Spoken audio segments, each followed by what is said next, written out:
ঢাকা বিশ্ববিদ্যালয়ের কলা, আইন ও সামাজিক বিজ্ঞান অনুষদে 2025-26 শিক্ষাবর্ষে আন্ডার গ্রাজুয়েট প্রোগ্রামের ভর্তি পরীক্ষা সম্পন্ন হয়েছে।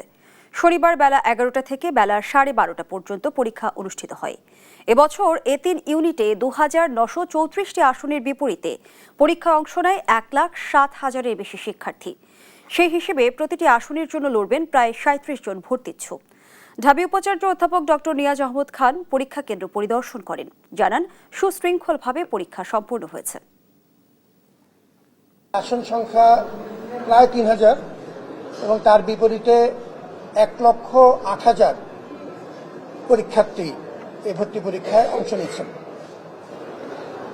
অর্থাৎ প্রতিটি আসনের জন্য প্রায় 39 জন শিক্ষার্থী। সম্মানিত অভিভাবকদের প্রতি বিশেষ অনুরোধ, আপনারা আমাদের সন্তানদের উপর কোনো চাপ প্রয়োগ করবেন না। ভর্তি পরীক্ষায় জীবনের শেষ কথা না। ঢাকা বিশ্ববিদ্যালয়ের বি ইউনিটের পরীক্ষা হচ্ছে। একটা উৎসবমুখর পরিবেশ আপনারা দেখতে পাচ্ছেন। এখানে বাংলাদেশের প্রতিটি প্রান্ত থেকে শিক্ষার্থীরা এসেছে, অভিভাবকরা এসেছে।